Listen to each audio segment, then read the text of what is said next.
We are live.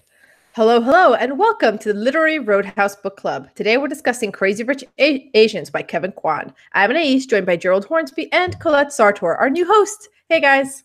Yay! Yay! We finally get to discuss this. Yeah. I'm excited. Poor Colette, this is like the second book. Not a great Yes. Yeah, not all books are like this. Yeah. But there are no bad books. It's all a matter of taste. It's exactly. And as long as I'm somewhat entertained, reading's always the best. Reading's always my favorite pastime. So, Listen, let me say something. We've been very negative when we first started discussing this and have been through today on Slack, our messenger. However, I will say this. I did like it more than Reservoir 13 by John McGregor. So what? Yes. which I have not read. Uh-huh. Mm-hmm. Yeah. If you put a gun to my head and you say reread Reservoir 13 or Crazy Rich Asians, I'd pick Crazy Rich Asians. So no. It's not even the lowest bar for me on this show. No. Yes. Something tells me I probably would. Something tells me if I had read Reservoir 13, I would probably have the same opinion. Something tells me because this was entertaining. Yeah. It was. Yeah. And it goes so fast. We'll get to that. Yeah. And it goes so fast. Books that are mostly dialogue, just whoa. God. Lie. Yeah. Okay, so let's do our overall impressions then, Gerald. Why start with me? Well, it's for me. It started off really bad. The people involved in the story are the sort of people I really, really don't like in this world. And I was going to abandon because I thought I can't be bothered to read this. But Annie did say, "Come on, you have to finish it," and she was absolutely right. You do have to finish. And in truth, it got better towards the end, but it's starting from a very low level, so better is relative. So yeah, I won't be reading it again, nor seeing the film. Oh, okay, Colette. I could be persuaded to see the film because I had a similar reaction to the book, but I actually don't mind this world. I find it kind of interesting because I like to be appalled. I like to be appalled at this extravagance and this ridiculousness. And, I live here for a reason. And I quite frankly watch Real Housewives for a reason, because it's every now and then nice to feel a bit superior. Sorry, I shouldn't say that. But it's not my world. It will never be my world. I will never have friends like this.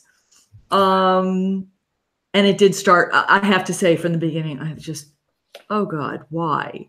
Because quite frankly, everything's so black and white. Mm-hmm. Everything's, two-dimensional.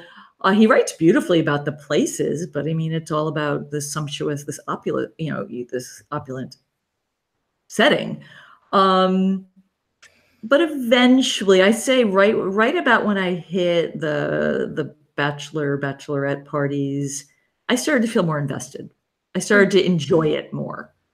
Mm-hmm. Maybe because the reveal was over, that really unrealistic part of the book where he didn't tell her, and now she's in this new setting, and she has no questions. She's just so happy about it. Yeah. So maybe that's, and also, quite frankly, I had read that footnote that the author was from this world. And like I said in our conversation beforehand, which by the way, I was working this morning and that's why I didn't jump on until later. But once I read that footnote, I did really feel like, oh, this is his world. This is actually meant to be satirical. So it got a little better. Yeah. So I'd say, similar to you guys, I was just like, oh, come on. But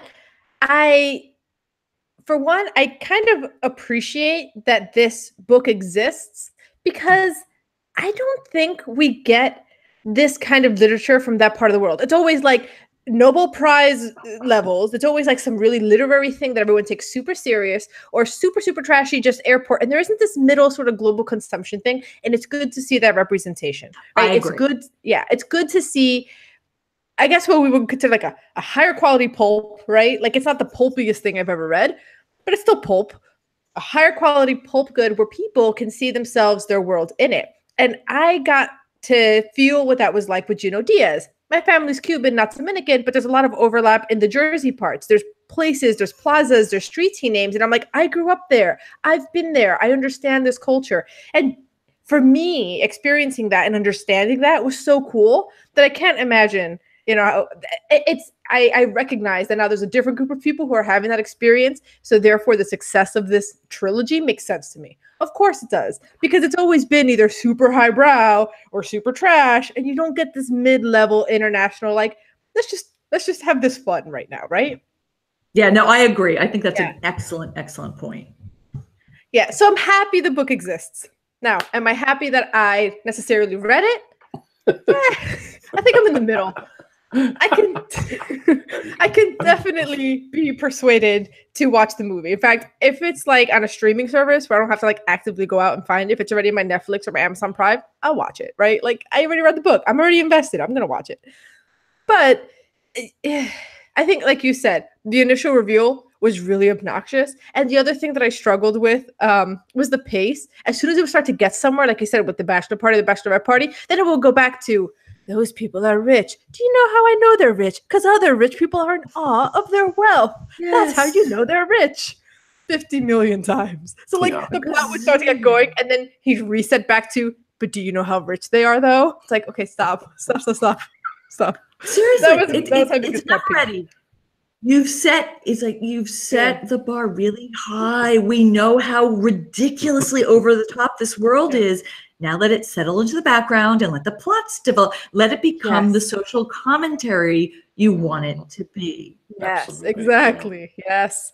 Yeah, I found it so tedious when like the plot's moving and we're back to talking about how somebody made their money. Okay. How somebody made their money, or what they're wearing, the labels. I don't know those labels. I was really excited when I actually recognized Jill Sanders. Like, oh, I know that label. But generally, I don't know labels. I don't know where things come from. I don't know, and I don't care. Wait a minute. Hold on. I left the book charging. Please continue on that, because you just made me think of, he names a helicopter brand that I've never even considered helicopter brands, and he names it in the middle of the most ridiculous sentence. I need to read the sentence. Please continue talking about the script. Because some of these sentences were like, really? Did you really need to go into that kind of minutia? Yeah. No. This is my favorite sentence. I had to stop and read it out loud to my boyfriend. So hold on. I've been reading stuff out loud too, because yes, it's the brands, it's the labels, it's the connections, it's the families, I made a list of things that irritated me, and I ran out of space on my page because so many things irritated me about. I mean, Annie said it was well written. I really think it was poorly written. Who said it was well written? I think she said something like that. Annie said it was well written. Did you say this? Did you say this was well written? You said something like that. What did you say? Anise, did you say this was well written? Yeah.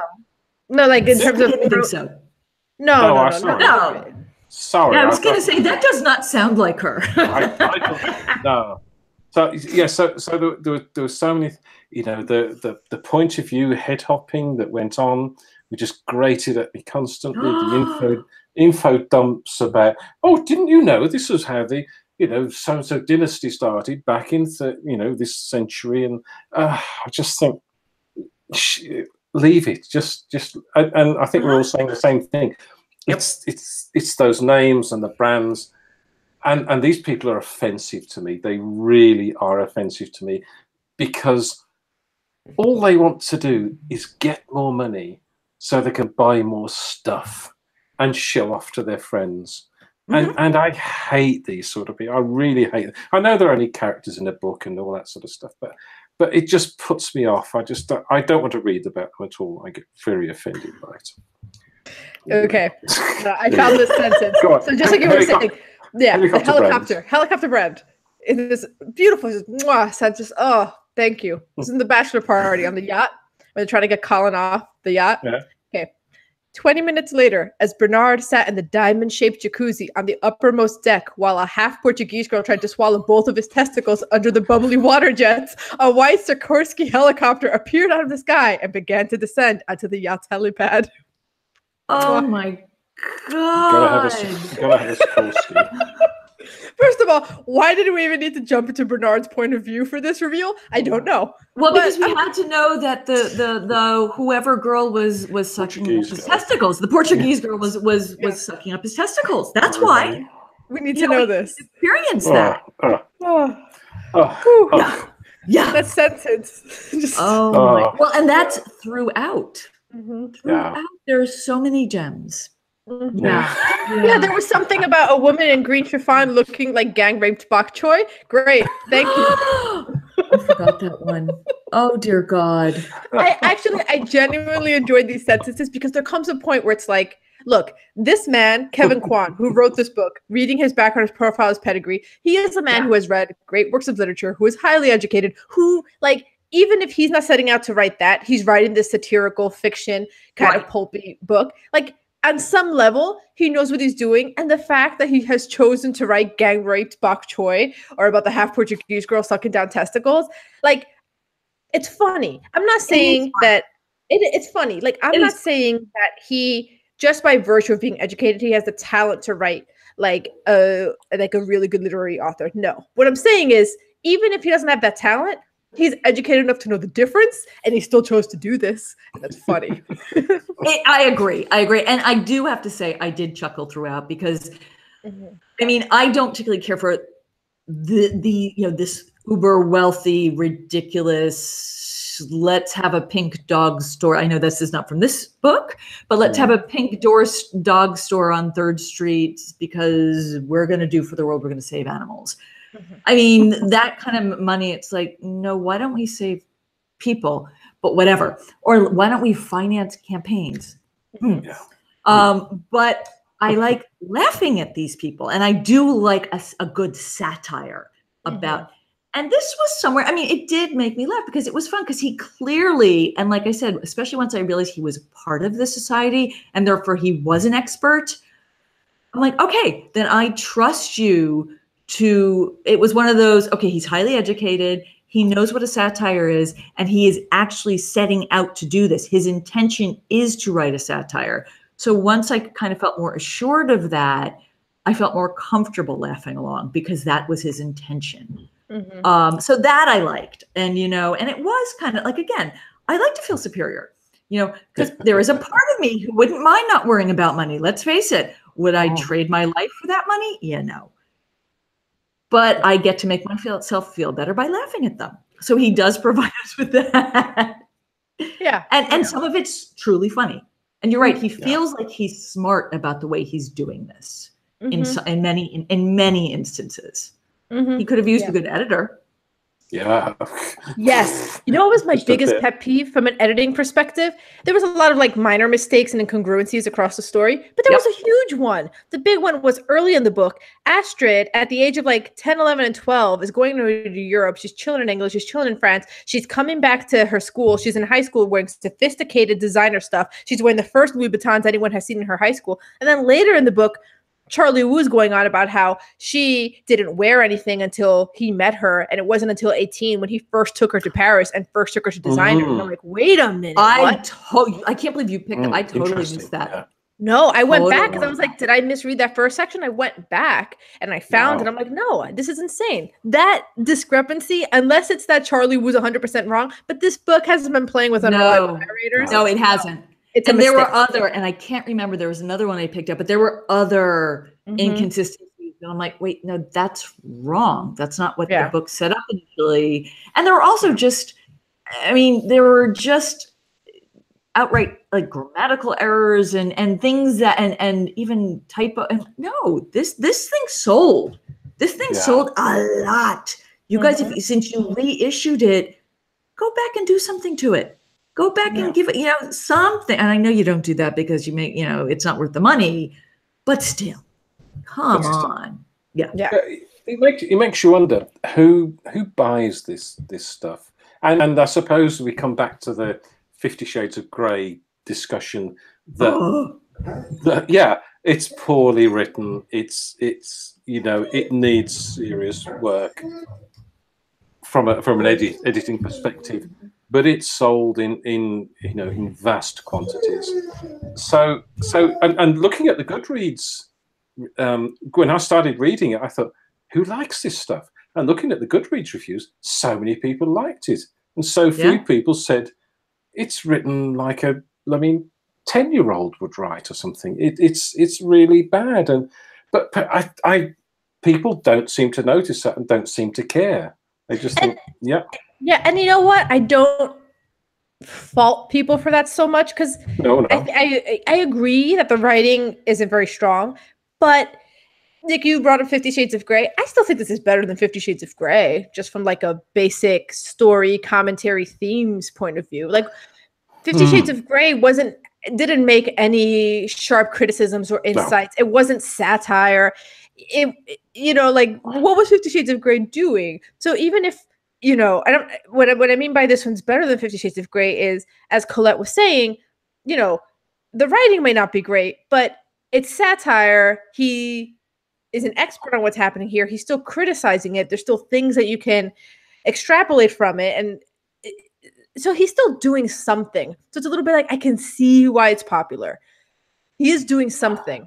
It's kind of hard though, because the satire isn't always well pronounced, because the writing because you seem invested in the lifestyle.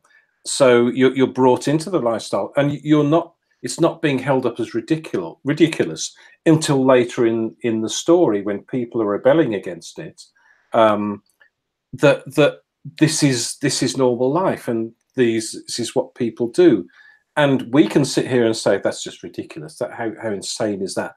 But this seems to be normal life, and the satire for me doesn't really come through. I agree. Until later on. Well, and a large part of that is because we spend very little time in a quote unquote normal world, because we're so briefly with Rachel and Nick before they go to this wedding and before they go to spend the summer together. And so we're not really invested in their real lives. And then when we get there, Rachel has no real questions or hesitations about, oh my God, what is this world? And she's, instead of like being appalled, which you would think someone who's been in her circumstances would be, I grew up with some money, but oh my God, this is, and especially being an academic in what she's supposed to be in economics or something. Yeah. Economist, We find out really late. We find out really, really late. And we only find out because it seems to be appropriate in the circumstances for her to be able to spout some information we need. So she has to be an economist in order to say whatever she's saying. But yeah, she's not taken aback. She's not questioning everything. She's just in love and in heaven. And so there's no character to cue us into, okay, here's where the satire is coming in. Here's what you, the reader, need to be questioning right along with our heroine. Not there, not soon enough. And not only that, but what is probably one of the most ridiculous characters, in my opinion, Astrid, is written sympathetically. I'm supposed to be Team Astrid. Astrid is ridiculous. She's unreal. Because she's supposed to be one of the few in Nick's family that's on Rachel's team. Therefore, she's Team Good Guys. Basically, Team Good Guys is, do you want Nick to marry Rachel or do you not want Nick to marry Rachel, right? So Team Good Guys is... Team Good Guys is people who want Nick and Rachel to get married, or at least aren't opposed to it. So Astrid's Team Good Guys, she's one of the most over-the-top, ridiculous, extravagant, opulent, wasteful characters. So that like you're saying, that undermines the satire, and then you think Ashley's about to get her comeuppance. Michael has that ridiculous plot twist where he faked an affair, but whatever, he faked an affair because he doesn't like her spendthrift ways. He doesn't like the way they flaunt their money. He doesn't want to be a part of that society. So you're like, oh, okay, all right. Someone got their comeuppance a little bit for the way they live their lives. Nope, Charlie was going to fix it for her with money, and then tells her, please continue buying dresses that cost hundreds of thousands of dollars and don't compromise for Michael. So no. Like, how is it like what is that trying to like? That's just reinforcing, yeah, we're just gonna keep living this way. This is commentary on this world, but yeah, they're just gonna keep doing what they're doing, and that's really okay. Like, well, and it's like we're just gonna buy Michael, no big deal. Once Michael's $100 millionaire minimum, it'll be fine, no worries. Yeah, he'll be fine. He'll buy into us all. But and also, I mean, I don't mind, I gotta say, in general, and I remember there was this whole thing when I can't remember Claire Massoud's last book. I loved it, but I remember when her last book came out, it was I believe a first-person narrator. It was a woman who was not very likable, and everybody kept asking her in interviews, "Well, would you want to have a lunch with that character?" And she finally said, "It doesn't matter if I want to have lunch with my character. I don't need to like my characters. You don't need to like my characters. You simply need to understand them and empathize with them. You know, they need to feel human. They don't need to feel likable." And so it wouldn't have mattered to me that I basically didn't like anybody in this book if any of them had felt remotely real. Like I could have bought Astrid being, you know, Team Nick and Team Rachel, and being kind of being very unlikable and very buying into this whole world, if she had some component that felt human and real and part of the real world, part of where I live, you know, but she never did. She just one-dimensional. Yeah, I was just going to say, because there's no I said two-dimensional before. There's no depth to any of these characters. They're all. It's all about the family and the money and what they buy and what they can and can't buy, and there's no you can't empathize. I agree with what you say, Colette. There was something on Twitter in the week that an author over here was criticised because her character was unlikable, but also boring and uninteresting. And I thought, well, you've got to have something you've got to get the readers to invest in the character in some way, even if you don't like them. You know, you can have characters that are unlikable, but there's got to be something that engages people with them. But these people, they're just you know, they're just lighter than air. They're just floating around the world in these private planes and chartered jets and just buying stuff because it's there. Yeah, So yeah, and it's funny because in a way, so when we're talking about characters, they're all unlikable, but some are like more ridiculous than others. Like, you know, like some of them is like, that's not a real person at all, right? So, for example, Eleanor Young, I don't like her, but I can kind of buy into her existence. I think Eleanor Young is a real person, right? I can see that. Eddie Chung, is it? Eddie is not a real character. That's not a real person. Like, that is so over the top. But then the thing is, Eddie is used. Here's the part that blows my mind. Eddie is used to be sort of like the worst version of everybody else. That even everybody else thinks has gone too far. Even Fiona thinks he's gone too far. Even, you know, everyone thinks he's gone too far. He's not that different from everyone else. He's just saying out loud what everyone else says internally. Yeah. That's such a great point. You're right. Yeah. He's not different enough from everybody else. No. He is just articulate, and sometimes he's saying things that other people are saying anyway. You know what I mean? It's just he's saying it in a bit more of a snooty, nasty, I can't even give my children the time of day because they're not doing what they're supposed to be. They're not, you know, color coordinated or whatever. Right. They don't know what the right shoes are to wear.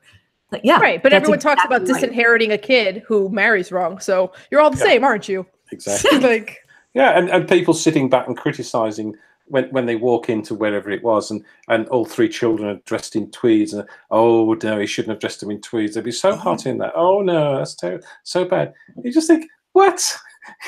You're all the same. You do exactly the same as this. Yeah.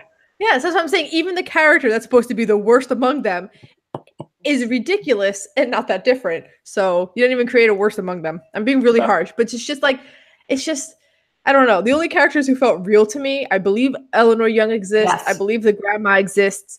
I thought Philip Young didn't get a lot of screen time, but yeah, please leave and go fishing in Sydney all the time. Yeah, I'm with him. I get it. Yeah. Well, I like that somebody wanted to leave that world. You know, I like that someone wanted to leave to go to a simpler place. I thought that, and that made me like him, and that made him feel more real. And even not make a big gesture about it, not fake an affair about it. Just say no.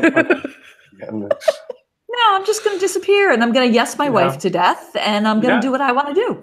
And if she wants to be back here, I'll come back here and put in an appearance, and I'll go do whatever I'm doing in Australia. Great. And that actually, you know what? Now that I think about it, maybe that's part of what made Eleanor feel more real too, because she had this foil who kind of yesed her to death and made us see how kind of crazy she was being when she first brings up the whole, he has a girlfriend and he's bringing her and he hasn't told us. And he's just, honey, whatever. It's not a big deal. And then she's not listening. So he just tunes it out, you know, and her concerns are what everybody else's are. But there's just something, I agree. Eleanor, I connected with. She was the evil, potential mother-in-law, but there was something about her that I know that woman. I had grandmothers very similar to that woman. So not with money, but with just nastiness. So I got her. But there was a lot. And also, what about, am I wrong? But Bernard, right? Yeah. He kind of felt like a repeat beat to Eddie. Did we need both of them? You needed two people to be in two places, but why not just invite Eddie to the bachelor party and let him be? But that's the thing. It's like, if Eddie's supposed to be the most over-the-top asshole, then what do you do with, how do you distinguish Bernard? Or you should have distinguished Bernard. Yeah, the whole reason why you need Bernard is so that then Eddie doesn't get invited to the bachelor party and is mad. That's it. Yeah, exactly. It's like, but what is that? It doesn't really, how does that pay off ultimately? Although in a way, Eddie is the old money and Bernard is the new money. And then you see that there isn't that much of a difference between them. Wow, very good. Yeah. That's true. That's a good point. That's a good point. Yeah. And also, then how can you have that amazing sentence about Bernard and jacuzzi, Because it could be Eddie. It could be Eddie, yeah. Everyone's like, poor Fiona. Oh, I was going to say, but we wouldn't believe anyone would do that for Eddie. even paid, I don't think anyone would do that for Eddie. So, everything has its price. Not saying I would, but but there was a lot of ridiculous details in this book, not just about the mega wealth and the things that happen, that we don't know if it's real or not or how much it's pushing. But, in an interview, Kevin Kwan said that that an editor told him to remove certain parts of the novel because they were too unbelievable, even though they were grounded in reality. And I was wondering if there were certain things that I was like, is this based on a real anecdote or a real urban myth? Like, for example, that Nick's grandmother has Thai lady, like maidens in waiting or ladies in waiting from the court, a lifetime supply of them. I'm like, I wonder if is that a real thing? Like, did Kevin Kwan put this in because there's like some rumor or anecdote in that social circle that this exists or is proven or true? I have no idea. I have to say that was one of those over-the-top things that rang true to me because it was so nuts. It's so specific. It was so that's what it was. It was so specific that I felt like, no, he's not making that up. That's actually, that has some kind of grounding in some kind of reality. Maybe he pushed it to make it funnier, but there was something about that. I'm like, that kind of feels true. Wow. Wow. Yeah. It feels slightly of another generation, like even before like something that would have happened to even before this the grandmother's generation, maybe to the great grandmother, but he pushed it to make it part of this world because he wanted to use it. But it had a ring of truth to it. And there was a lot of this, even I have to say, I felt like the best writing usually had to do with the setting descriptions. because they felt real. They were so specific. So specific, but then again, they were so specific that eventually I started skimming. Me too. Because there were so many of them. Yeah. It's like that thing you try to teach to beginning writers, that if you describe every single thing in the room without a reason, we're going to readers will gloss over, because we don't feel like there's any emotional weight, like everything's equally weighted and we can't take it all in. Whereas if you tailor a setting description so that it's reflective of a certain mood or a character's point of view, or important to the whoever's observing it in some way, well, then all of a sudden we'll fill in everything else and it feels more real. And he didn't do that. He just described everything in minute detail for the sake of describing it in minute detail. Yeah, because if you walk into a new room, you'll look around and there'll be something or two things at most that will grab your attention and all of your attention for that. And make you feel something about the room or the people or the environment or something. And just it's like a camera panning across. There's this and there's this and there's this and there's this. So what? Yeah. The one thing I did notice about the obsessive descriptions is the descriptions of the fancy stuff that older women were playing. So the role of women in this book is super interesting. And the fact that older women, their outfits were described with the same breathless intensity as like a hot young thing in her early 20s who's a model. That was like interesting and new. That doesn't really happen in novels, where the older women are given the same weight, the same breathlessness as the younger women. I love that personally. But yeah, what did you guys make of the role of women in this book, and especially that difference between the young women and the older women? I think. Go ahead. No, you two. You're going.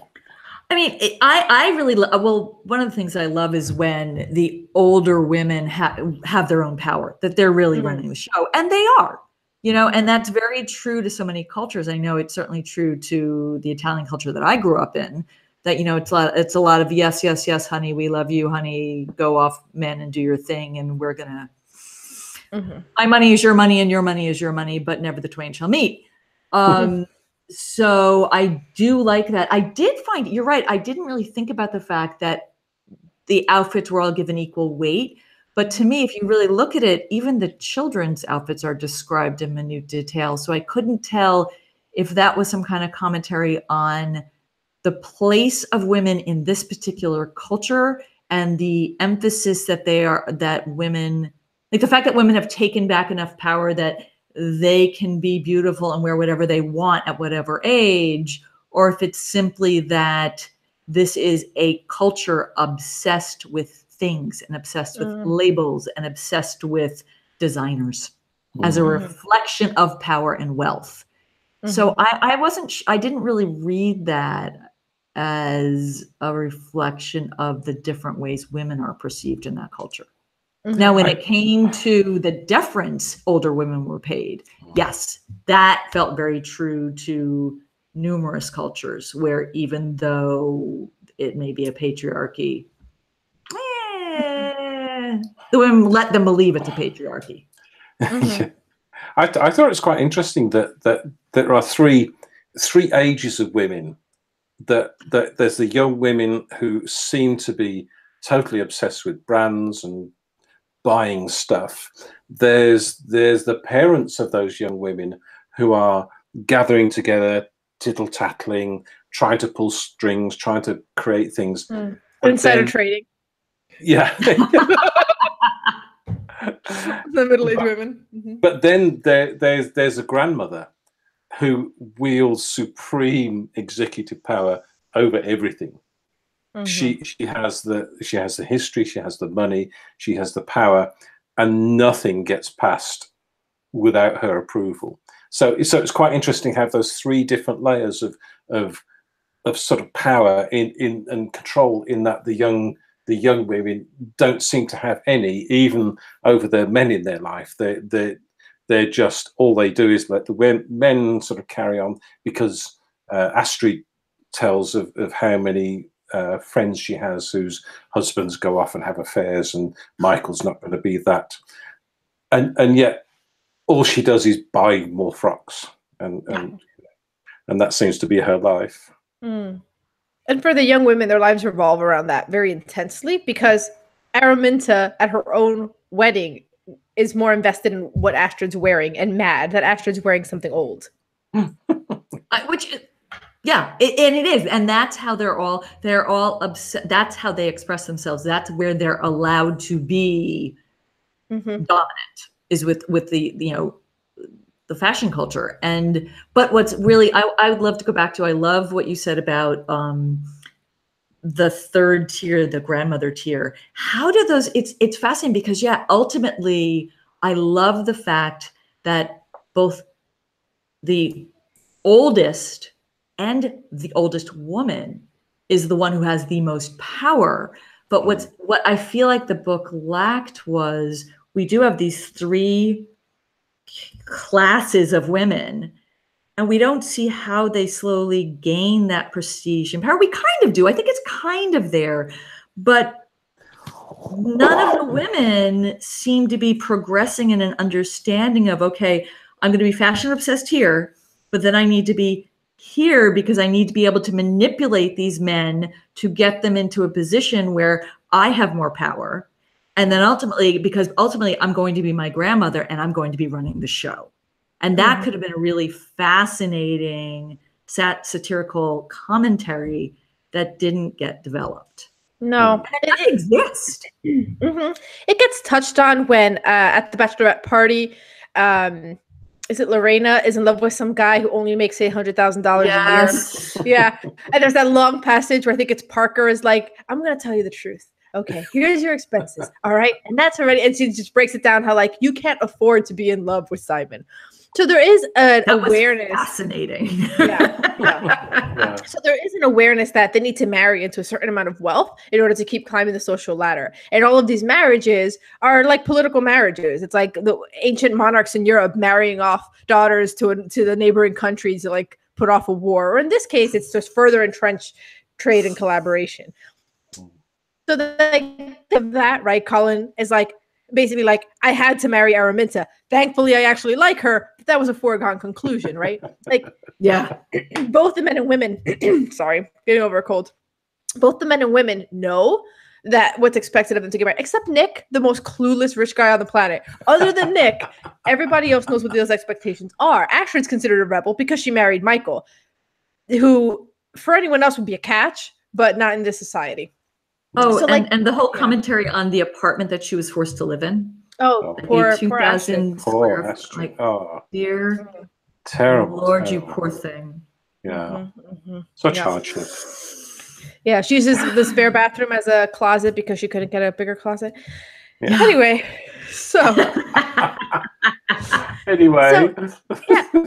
so there is an obsession with marriage here that is like a political marriage.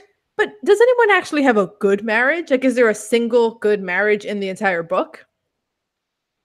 No, not conventionally. I think there are some marriages which seem to work, and Eleanor and Philip.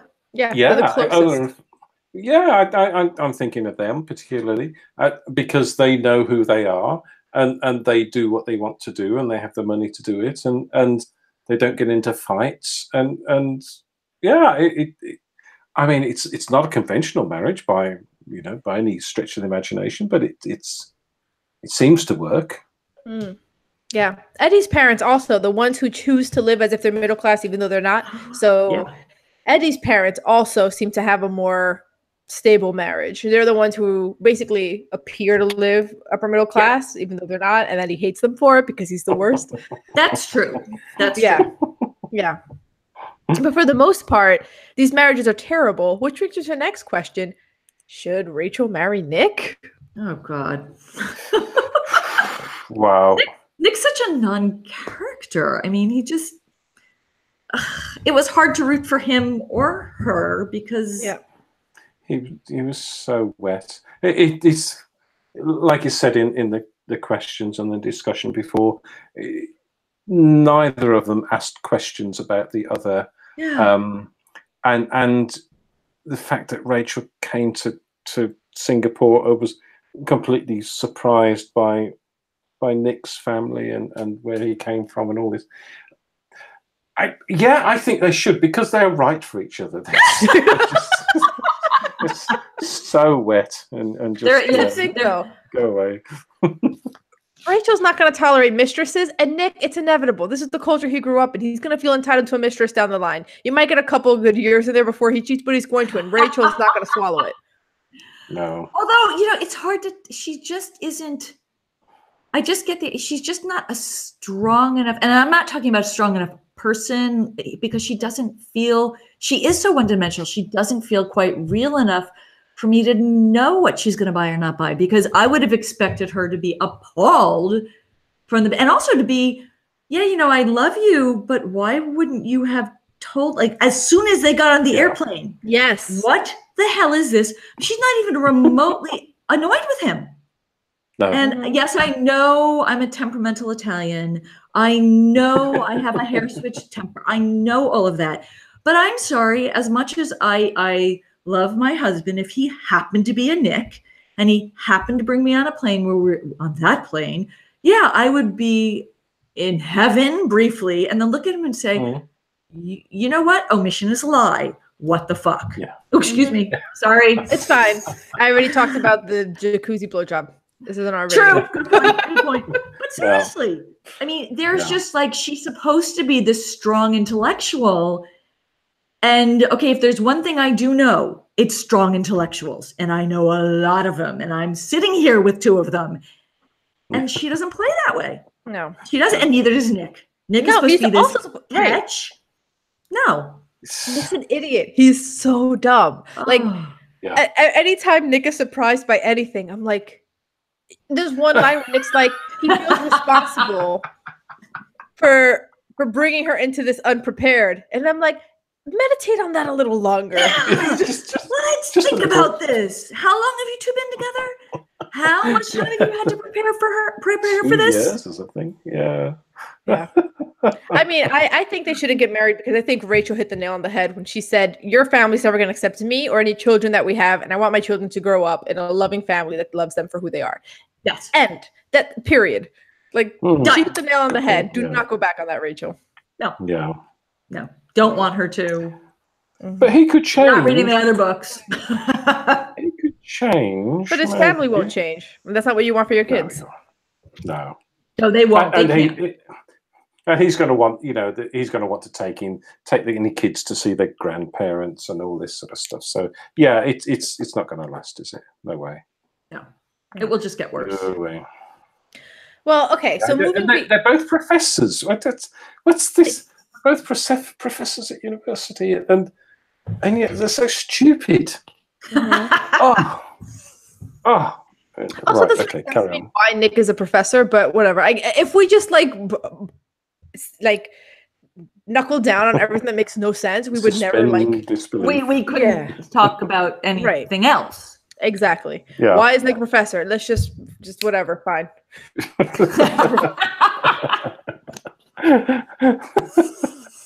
Whatever. Like, why isn't Nick only son following in his father's footsteps in his father's business? No one knows. Okay, cool. Moving on. It's like, wouldn't there be a bit of a family scandal over that? Yeah, there should be. And the thing is, you can tell in that family, Eleanor is going to continue to dwell on every slight. And so for that to be a non-issue, no, I call bullshit. No. That's Gerald's microphone. Gerald, your microphone is the robotic thing. Oh, sorry. Yeah. So moving beyond the plot and the characters, when we have positive things to say about this book, it's most about the cultural context. It's about what this book is doing. It's about the way that it's shining a light on a culture that doesn't really get this kind of attention. And it's funny because you were saying it's two-dimensional. It's steeped in all these stereotypes, but these stereotypes are new, I should say. They're not the typical Asian stereotypes we're accustomed to in Western literature and entertainment. So what did you guys make of these new stereotypes? And the reason I almost said true is not quite right, but what I'm saying is it's coming from an insider. So we can sort of trust what he's saying a little bit more. Yeah. So what did you make of these sort of new Asian stereotypes?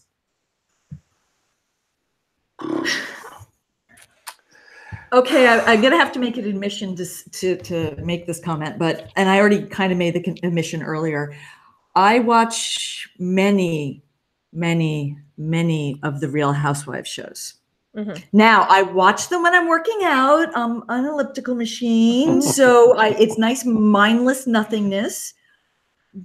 But it's kind of it does very much in some ways kind of fit in that opulent, let's like satirical, let's make a commentary on this group and this group, and it was white, and then they expanded to Real Housewives of Atlanta, and they expanded to Black women with tons of money. And so to me, it almost kind of fits in that tradition in a way of saying, okay, let's expand this, because it's always been white people are the rich people. They're the ones who have the right to opulent and to behave badly. And it is nice. I like saying, okay, everybody, let's join the club.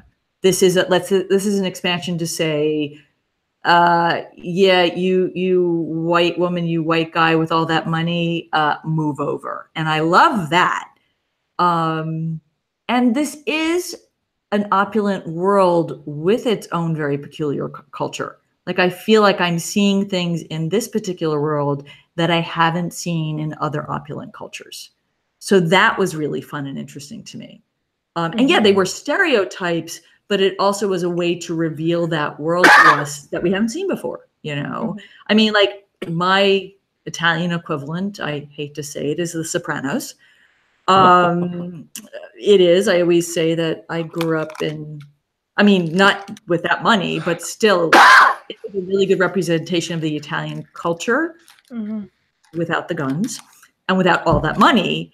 But still, you had that sense of, yeah, we have the stereotypic mafia, but here's an expansion on that. And this wasn't quite that, because there was no real depth, but it gave us a world, an Asian world that we haven't seen before, of a real opulence and power and frivolity. That's kind of fascinating. Yeah. Yeah. I mean, we have those sort of programs over here. Housewives of Cheshire and The Only Way is Essex and Chelsea things, and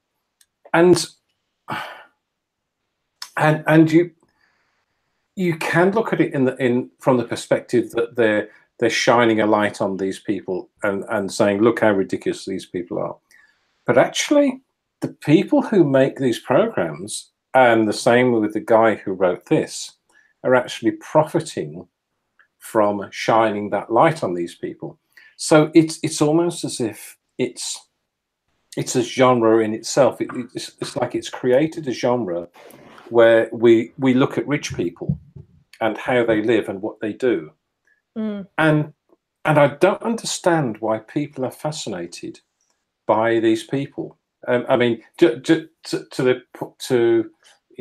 have people over here who watch these programs religiously.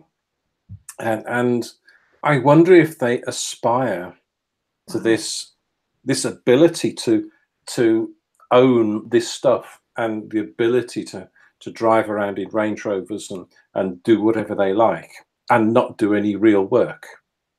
And whether that's the popularity of this genre. I mean, it's like I'm going to sound very political now, but it's like the late capitalism, like, symptom, right? It's a little like capitalism on steroids. Like, your idols just become the people who have the most wealth, right? Like, that's what that is. But to Colette's point, Asians weren't really a part of this narrative, and now they are, for better or for worse. And it's still sort of breaking preconceived notions of Asian families and Asian culture. So in the West, either you have Asians in the United States who are supposed to be like super educated, really smart, really brainy, all going to become doctors and lawyers. And then you compare that to Crazy Rich Asians, and what you have is, no, a lot of them are dumb. Like, some of them are purposefully dumb. I understand that Rachel and Nick were supposed to be smart, and that sort of failed. But there were other characters who were supposed to be dumb. Parker's supposed to be dumb. Francesca's supposed to be dumb, right? That's different. Or the fact that a lot of times in Western portrayals of Asian characters, they're almost like asexual. They're rarely sexualized. Yes. The men are very rarely like virile. And here, that's not the case. Here, it's very highly sexualized, and that's unusual. And when you then have portrayals of Asians in mainland China, in different Asian countries, you almost never get Singapore, but like in China, it's like peasants, right? Or imperial families. You don't sort of get this like we don't see this. We don't see the banking families of centuries ago, or we don't see the new like tech billionaires of today. So that's all new. So just the fact that we're like getting different representations of what it is to be Asian is probably why so many Asian people love this book. It's like, oh, okay, great. I'm not some sexless, doctor. Great. Yeah, I think that's an excellent point. I think you're exactly right. I think it's, yes, this is this weird microcosm of wealth if you want to look at it from a class status, but you're right. If you're looking at it as an expansion of, it's adding a stereotype to the list of Asian stereotypes, but it's adding some necessary ones, because that's how you also expand people's understanding of culture. Because let's face it, stereotypes exist for a reason. They can be a teaching tool, because even when I say to, let's say, my son who's now older, but when he was little, and I would say, well, this is a stereotype of what people are, I can say to him, this is a stereotype. This is a very limited vision of what this particular person might be. But let's talk about how you then riff off of that and learn about what people really are. And so it's a way of starting a conversation. So expanding Asian stereotypes in a weird way is also saying, hey, by the way, we're not just this. We're not just this tiny little group of super smart, the Western vision of what Asian is. There's a bunch of different ways we can be as human beings. So it is a weird way. It's an expansion. Yeah, exactly. It's a good thing. Yeah. And I think that's part of its success. I think on some level, people see this and like, one, you're talking about me. I haven't been talked about before. And two, wait a minute. Here's an Asian man who, like, especially like Nick, where it's like, he's like dreamy and he's a heartbreaker and he's sexy and he has a sexual history, but he's also in love with someone. He is basically like a white romantic lead. Yep. Asian men are rarely put in that role. Yeah. Rarely. I can't even think of like a recent film. Really? No. Yeah, exactly. And if there is one, like if you go way back, it's usually romancing a white woman. It's the exotic part of it, which feels a little kind of gross. So here, the fact that it's an Asian man and an Asian woman falling in love in a very like not exoticized kind of way is different too. Yeah. Or it's an independent movie. It's a small, independent, hard to be funded. If you're just going to look at, and it's so hard to look outside that, if you're just going to look at the big studio movies, you're not going to see that. Right. You're just because it's not going to open. It's not going to. Who's going to see that? Yeah. Very limited viewpoint. Yeah, and so Kwan is showing us a new type of Asian that we haven't really seen before in our media or entertainment, and there are some sharp critiques in there about Chinese culture. So one of the ones that stuck with me was Rachel's aversion to dating Asian men. It was written really funny, but it was biting. So do you guys remember what that was? Oh, yeah. I loved that. I actually was fascinated by that because it was stated with real authority. I have to go find it. Because I highlighted it. Who was her friend? Her name was... Something with an S. Sonia? Yes. No. Oh, maybe. Yeah. Her colleague at NYU. The other professor, all of these hot Asian professors. I gotta find it. I think it's kind of funny because there's a cultural thing going on here because we don't have the same sort of, maybe it's because we don't have such a large sort of Far Eastern population in the UK, because it's not such a big thing. It's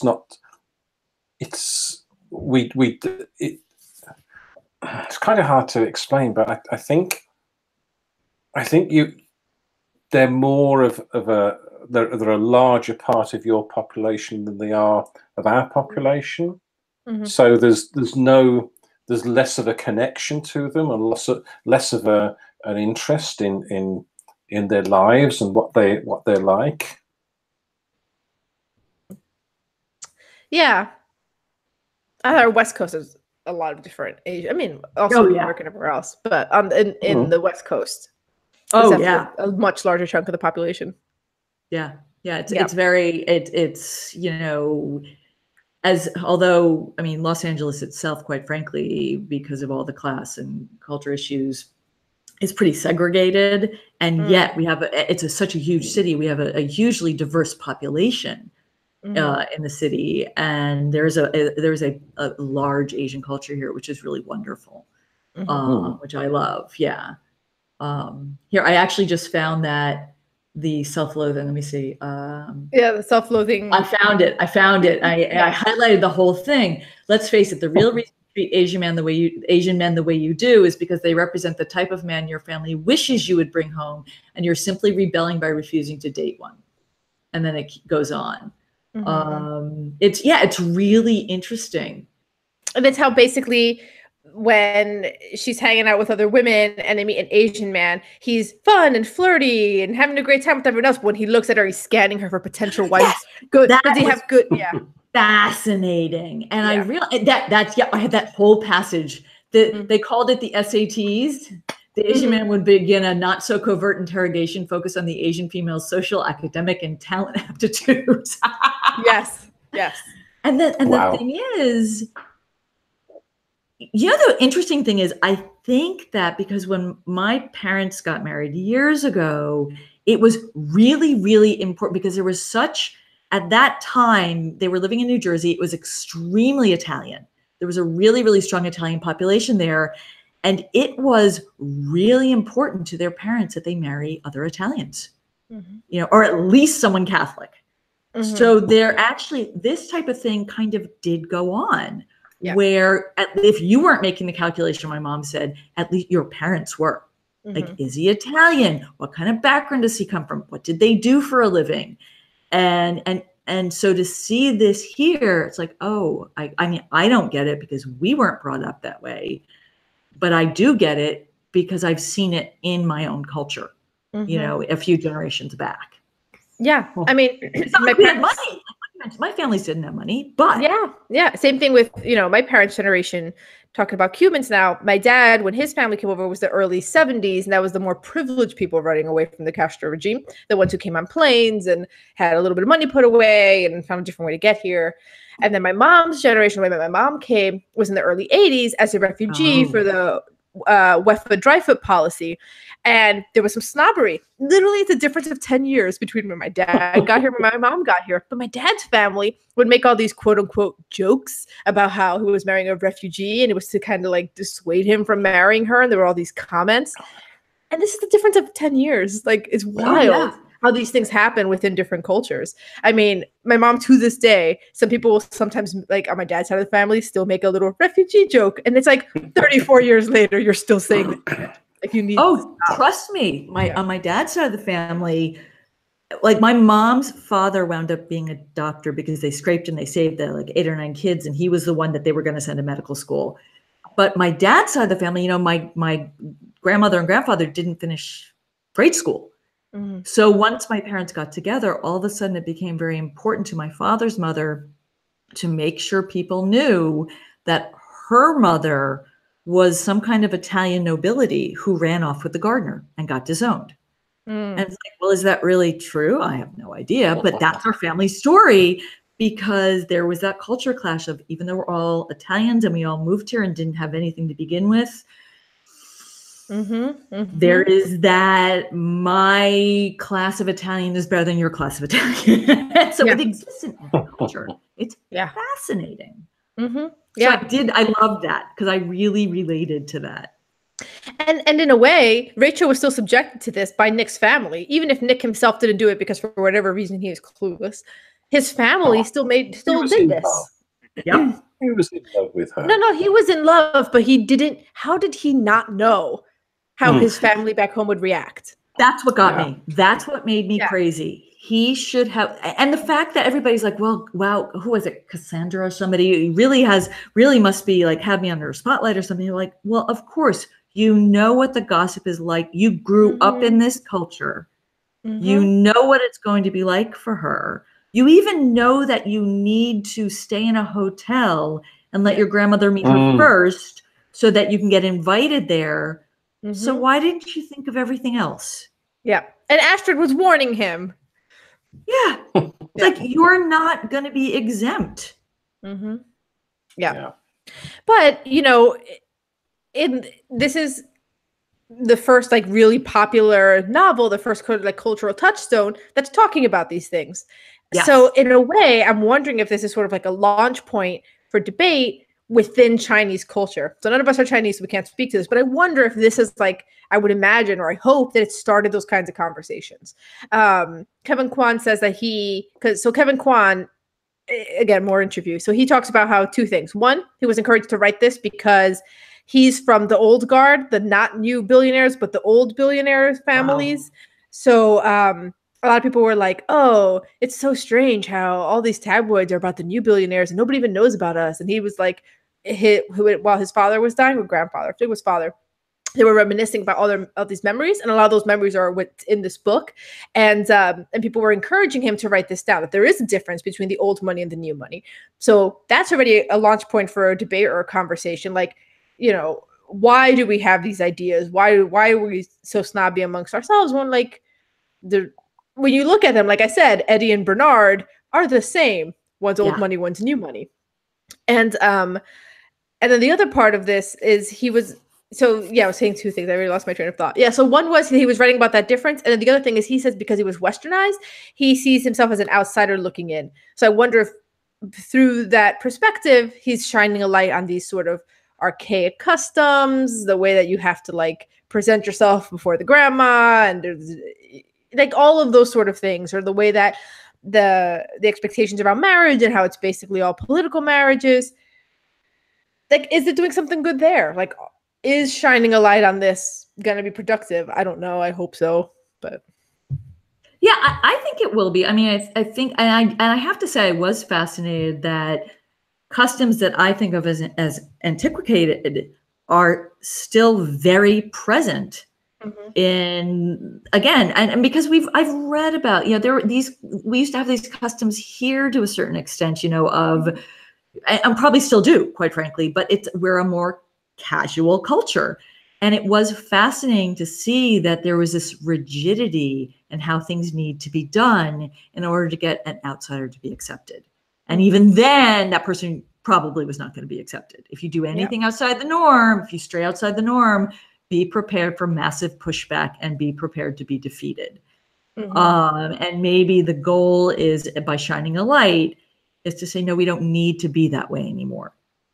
Is it going to change things? Probably not. Is it going to get a conversation going?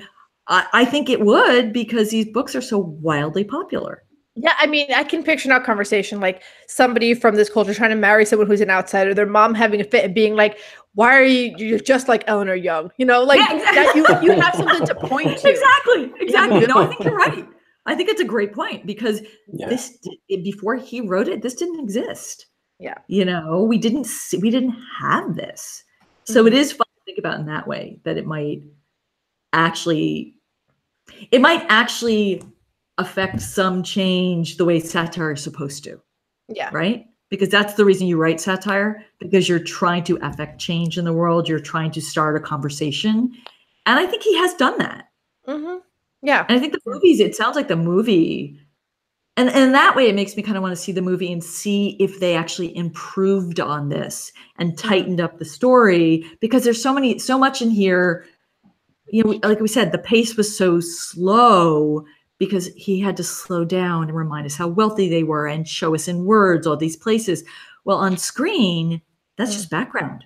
Yeah. That's just setting that doesn't need extra time, because it's just there as the action is occurring.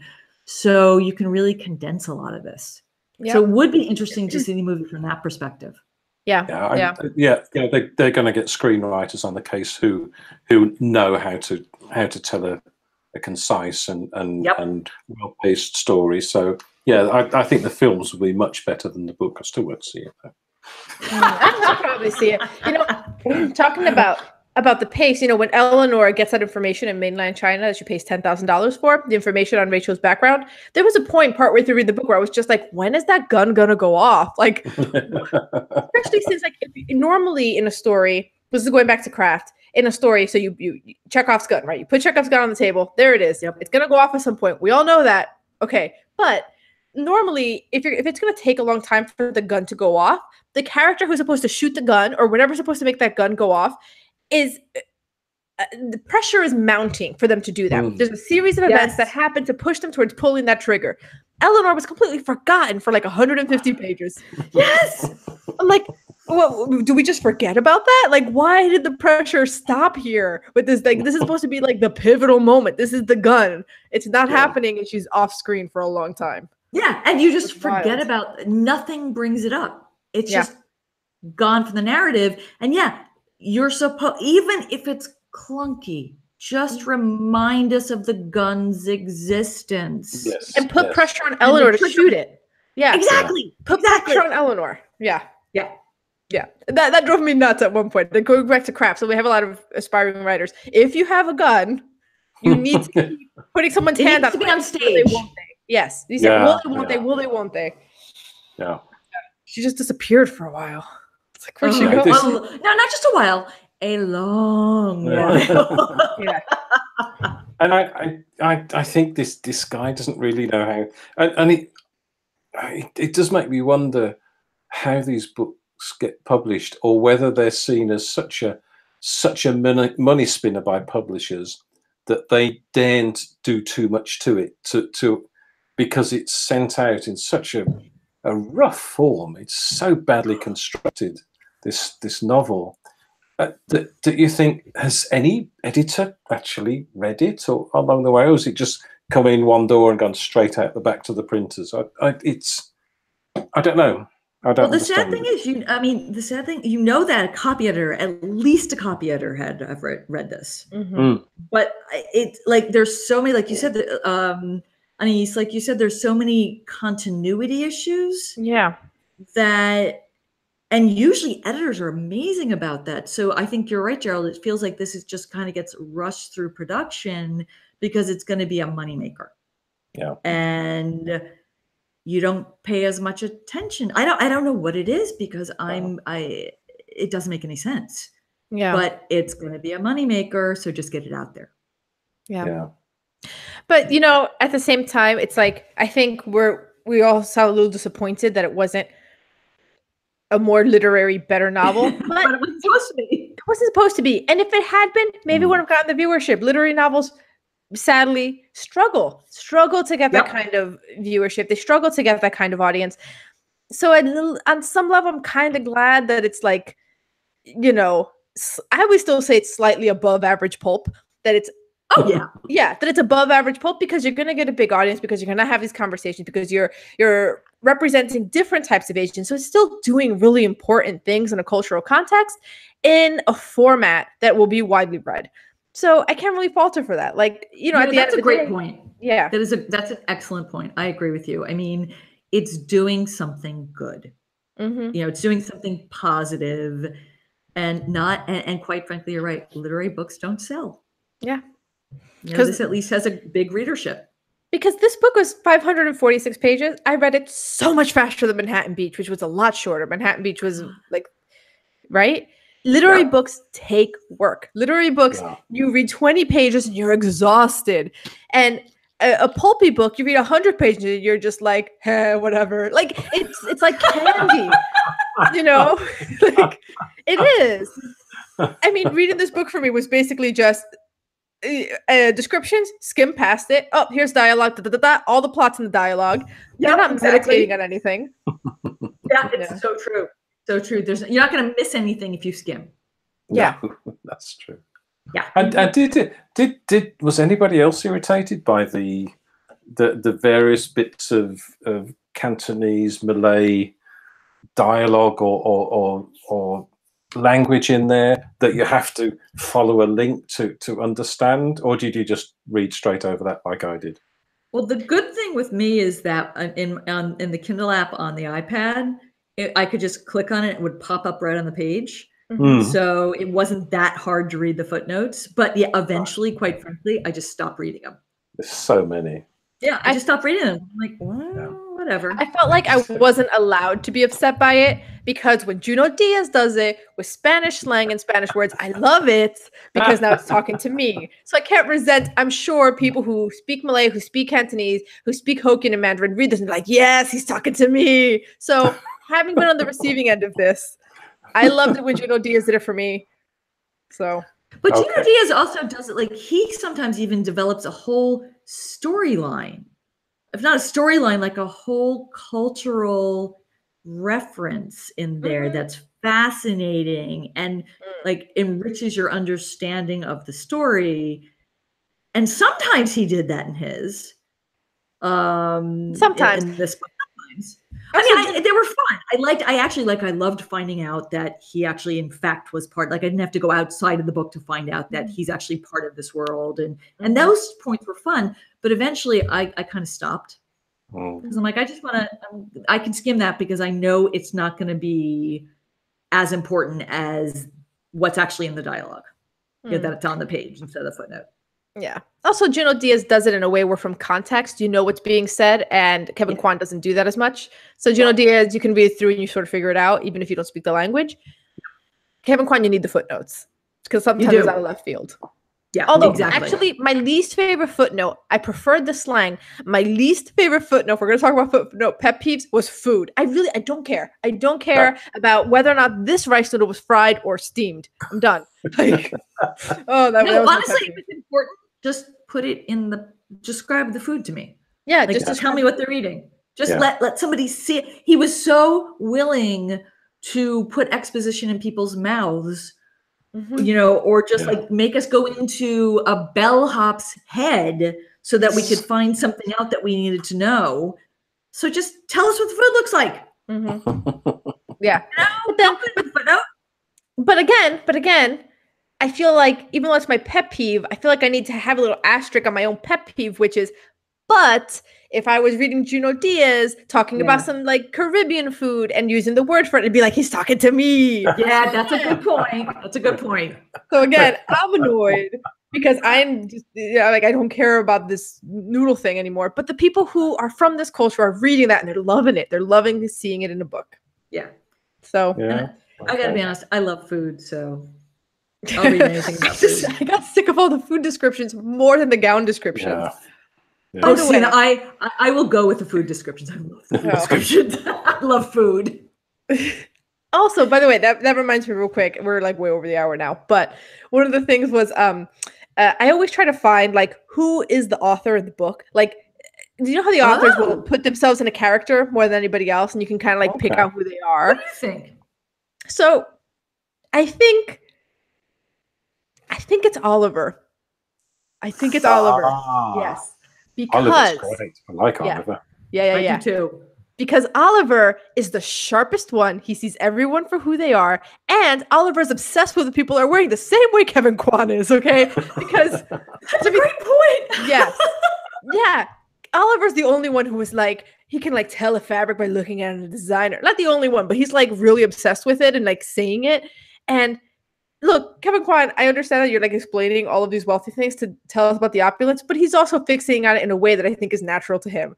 Like, you know what I'm saying? It's with the level of so much detail and fascination and repetition that it's like, you think this is important, even outside the context of this book. So he's Oliver. Like, and let's quite frankly, let's face it. If you were raised by a woman like Eleanor, or by any of those older women, you are going to be male or female fixated on clothing. So it made a lot of sense, but I love that. Yeah, I think you're probably right. I think it's Oliver. And I think Oliver. The low-hanging fruit is to say it's Nick. Oh, because Nick's the outsider, just like Kevin Kwan. It's Oliver. No, Nick's too. You know what? Nick's too flat of a character. Yeah. Oliver is a much more rounded character. He's the most dynamic one. And he is. And now it makes sense. Excellent point. Never would have thought of that. Yeah. And I wonder if like authors hate that people do that when I must be like every author. I don't know. When they're like, which one are you? I always do that. Really? I've never done that before, but I think that's a very good thing to do. It's fun. Yeah. Okay, so I think we're way over the hour. Are we gonna? All right. That was fun. Yeah, That was a lot really of fun. Yeah. And it Yes. made me like the book more. It was always a good thing for the discussion. Yes, me too. Yeah. I can't, Silence from Charles. no, I can't say I like the book anymore, but I enjoyed this discussion. So it was it did something.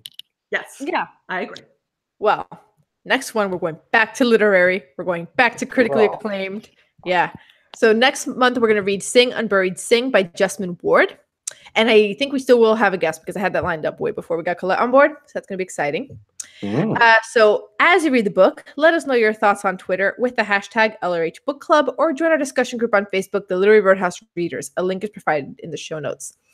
To ascend to the podcast glamour ladder, we need more iTunes reviews. Please leave a review on iTunes and Stitcher. It helps make our show better by helping others find us. Also, we don't have a grandma connected to Thai and Malay royalty. Please help support our podcast expenses at patreon.com/literary roadhouse. Every bit helps. Like, really, $5 is great. Okay. This was a great discussion, guys. Yeah. It was really Enjoyed fun. it Yeah. so much. Thank you very much. Thank you, guys. Bye-bye. See you soon. Bye bye. See you soon. Bye.